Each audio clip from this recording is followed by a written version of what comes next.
Fala, Firomorph, seja bem-vindo. Bom dia, boa tarde, boa noite. Quero te falar o seguinte: quem já perdeu peso aí, quem já fez uma dieta maravilhosa, já teve um resultado bacana, mas depois não conseguiu manter. Eu mesmo já tive o auge de ficar trincadão, de ficar com o abdômen riscado e depois a gente já vai perdendo.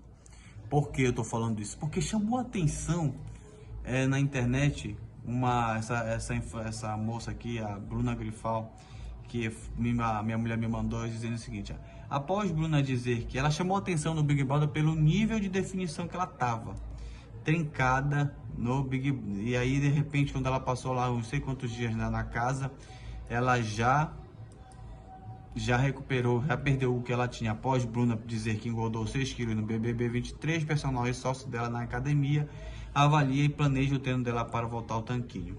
Bora ver algumas fotinhas dela aqui, ela treinando com o Rodrigo Lapa, que é esse cara aqui, né? Ela trincada naqueles trabalhos que ele realiza.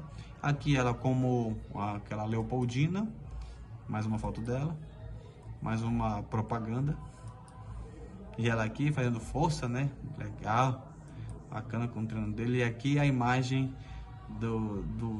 da felicidade e da realidade.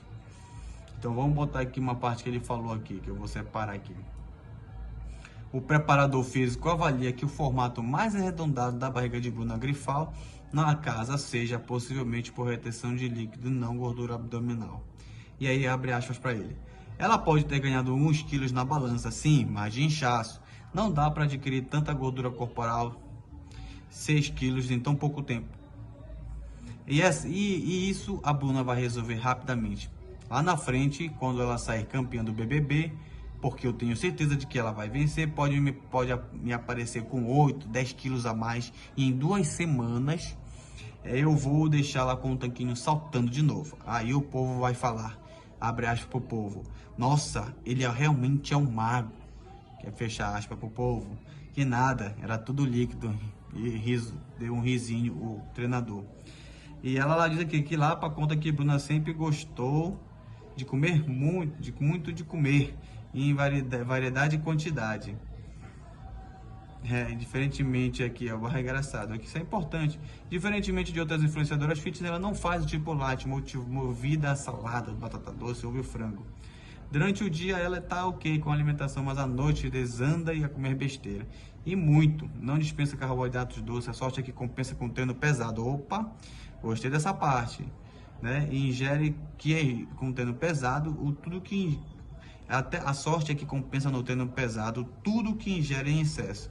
Entrega a ele, lembrando que a amiga relaxou totalmente, fim de engordar 8 quilos para viver, enfim.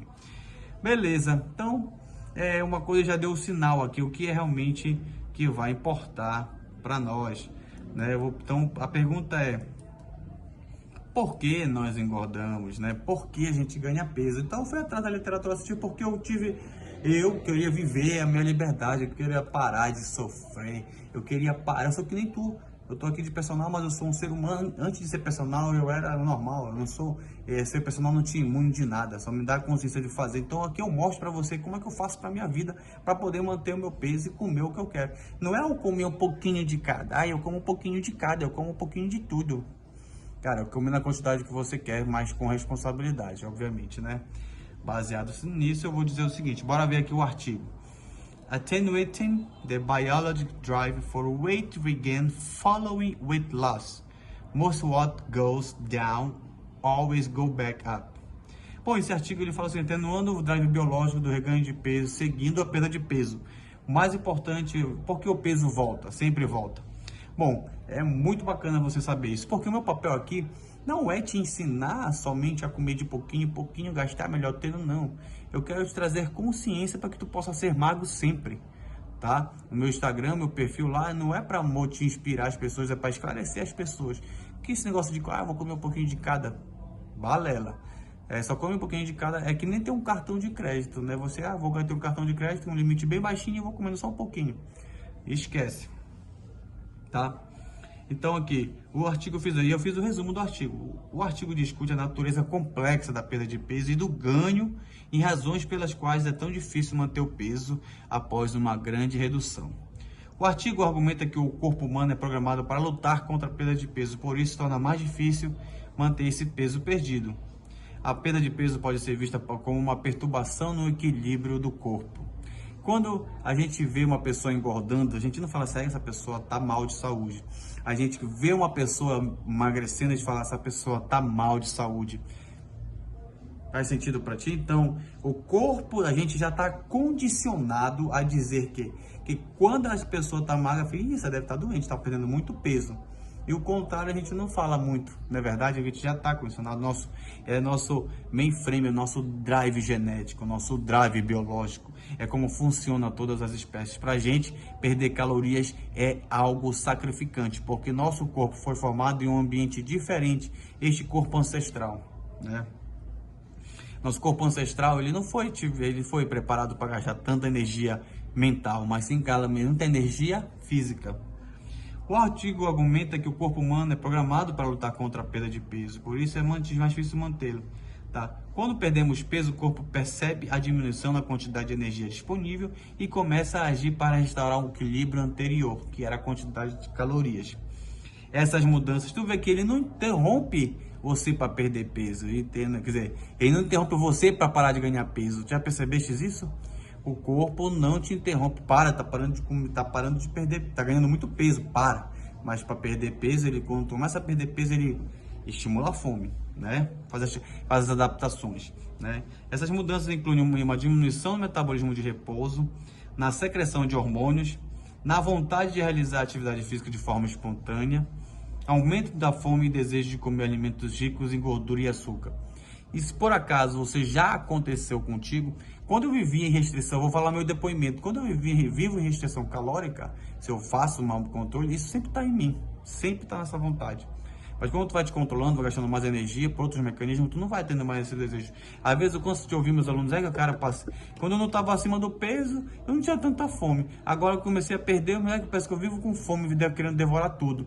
Acontece muito isso, né? Acontece contigo? Deixa para mim nos comentários aí.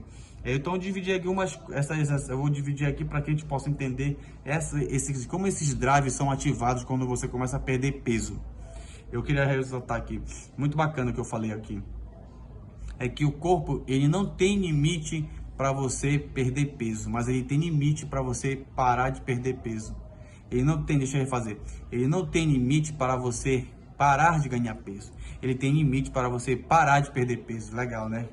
Ele estimula isso, é muita onda. É igual dinheiro, o cara não quer parar de ganhar dinheiro, mas ele quer parar de perder dinheiro.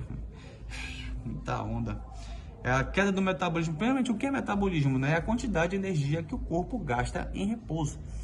O metabolismo nada mais é do que a conversão de energia, de alimentos em energia, né? Transformação.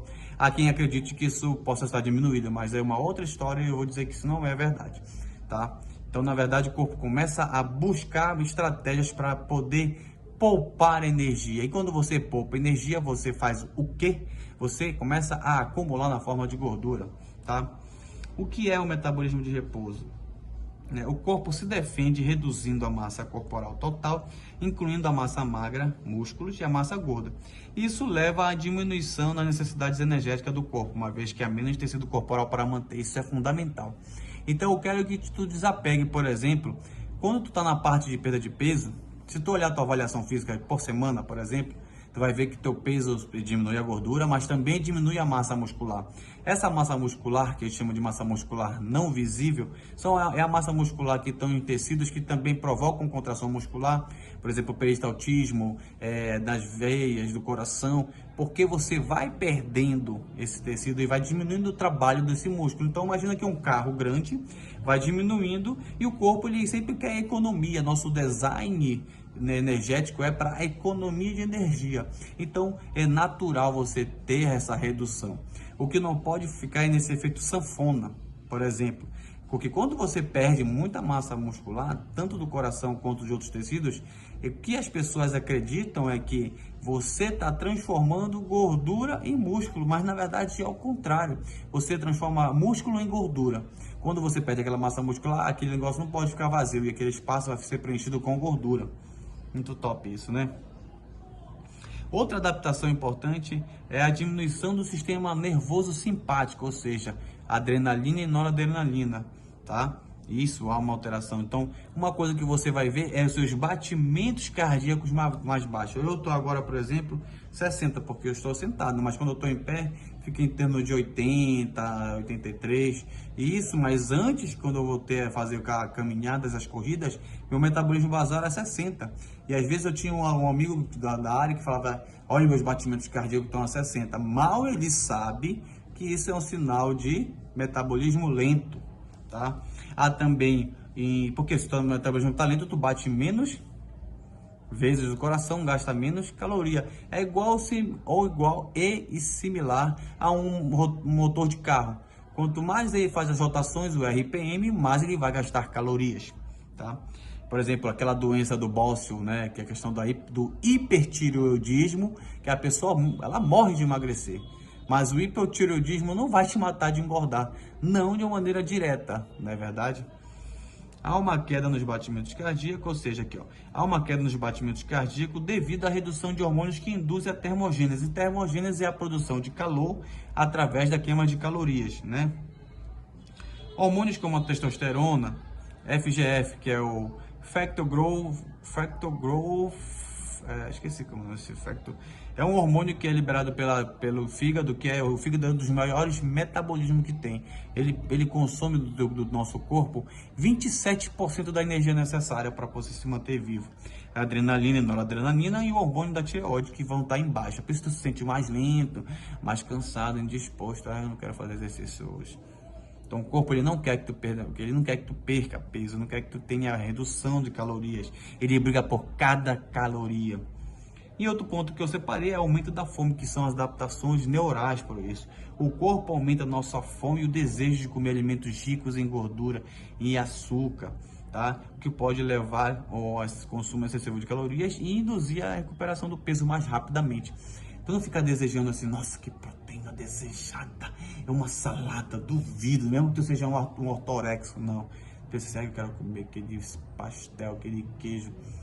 Tá no teu DNA, pai, não te culpa por isso. Então você tem que ir, não, tu não pode ir contra a natureza, tu deve ir a favor da natureza. E qual é a natureza do ser humano? Se mexer, gastar calorias, não ficar sentado como eu tô aqui durante horas e horas. Então aqui não é só isso, né? O corpo também diminui a produção de hormônios que controlam a saciedade, fazendo com que a pessoa se sinta menos satisfeita após as refeições e consequentemente com mais fome. Há uma redução na produção de hormônios que controlam o apetite, como a leptina. A leptina eu já falei aqui, que é o lepto quer dizer magro. Então essa proteína, esse hormônio está conectado diretamente com o teu cérebro e ela vem do sistema de tecido adiposo, que é um reservatório. E quando esse reservatório está cheio, ela vai avisar para o teu cérebro, olha o cérebro do Gil, pode cancelar a fome que já tá bom, já encheu aqui. Só que às vezes tu só vive nesse estado, só vive com o tanque cheio, que acaba pifando, porque produz muita leptina e teu corpo começa a pifar e tu não... Acabou, meu irmão, tem fome, parou a saciedade. Aí tu vai ter uma resistência à leptina, assim como tem a resistência à insulina. Não é verdade? Um dos primeiros sintomas que o indivíduo tem quando tem diabetes qual é? É emagrecer. Mesmo com sangue cheio, mesmo com o organismo cheio de açúcar, né? E a outra, há um aumento na produção de hormônios que aumentam a fome, como a grelina.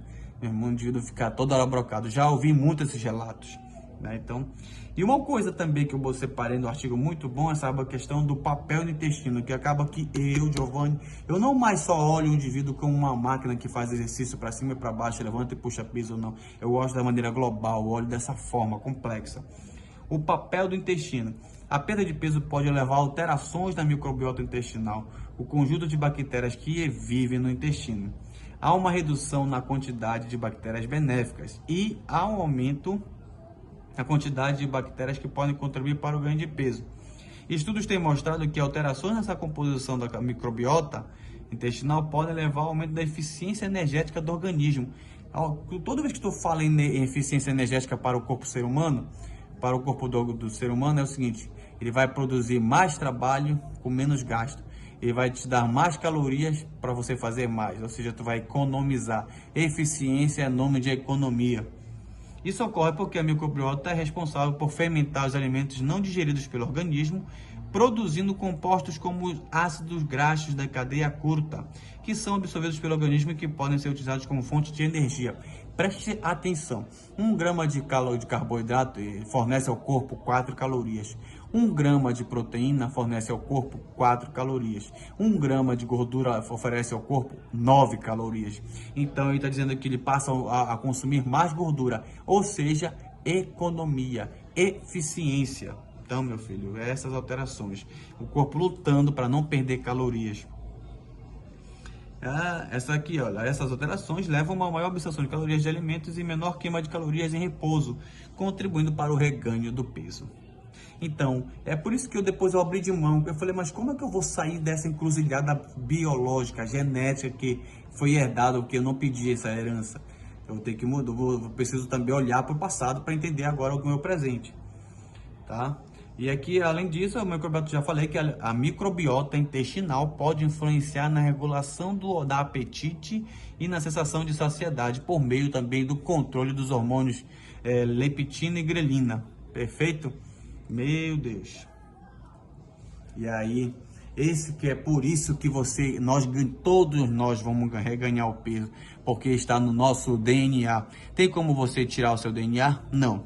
Tem como você mudar o seu fenótipo. Como é o seu fenótipo? É virando um firomorfo. Mas nós, como eu já falei sobre eu chamei de ectomorfo, endomorfo e mesomorfo. Tá, e lembre que você não é predominante, você tem 13 variações. Há uma dominância, mas sempre há uma proximidade entre as características. Então todo mundo pode ganhar peso, tá? Então, Giovanni, mas que frustrante é. Como é que a gente vai poder fazer isso? Como é que a gente vai lutar contra isso? Como eu já falei que o meu método que eu descobri é o seguinte, eu descobri que existem 3 formas de você gerar déficit calórico, que é a forma mais certa de emagrecer, e eu escolhi a minha porque é o que eu gosto de fazer. Durante a semana eu controlo a minha comida, mas no final de semana eu quero a minha liberdade. Então, o que eu faço? Eu aprendi que eu não vou ficar comendo de pouquinho em pouquinho, igual um passarinho, com um pouquinho de cada. Eu vou comer um pouquinho de cada, eu vou comer um pouquinho de cada. Não, eu vou comer do jeito que eu quero, eu sei que eu vou pagar essa conta. Hoje eu mesmo fiz isso. Então eu li um estudo que ele dizia o seguinte, que é o Hábitos Alimentares do Sucesso, alimentação do peso e praticantes de... Eu quero dizer o seguinte, esse estudo ele fez o seguinte, ele avaliou 4.715 indivíduos registrados no National Weight Control Registry, tá? Que é participantes que, para participar disso, tinha que ter perdido 13 quilos e ter mantido a perda de peso pelo menos por 1 ano. Bom, eu não vou entrar muito no detalhe aqui, mas eu vou fazer o seguinte, foram 2 indivíduos que foram avaliados que faziam alta quantidade de exercícios, que faziam baixa quantidade de exercício, que dava em média 1 hora por dia e o outro dava mais ou menos 30 minutos por dia. Os resultados mostraram que os indivíduos que conseguiram manter o peso faziam um exercício, tá? Faziam exercício. Mas o indivíduo que fazia alta quantidade de exercício ingeria mais calorias. É o que eu gosto de fazer isso, eu gosto de investir nas calorias, porque eu sei que, cara, se eu pegar todo o meu histórico de fotos, já variei muito o meu peso, já variei muito o meu corpo, mas porque eu sei que tudo vai funcionar até tudo estar sendo feito. E como eu não sou perfeito de domingo a domingo, ficando na dieta, não dá pra... Então esse é o exemplo que eu quero te dar, que o objetivo nosso aqui é te dar esclarecimento para você ter o resultado que você deseja. Então, se você gostou desse conteúdo, deixa nos comentários, dá um like e eu tô te esperando na próxima.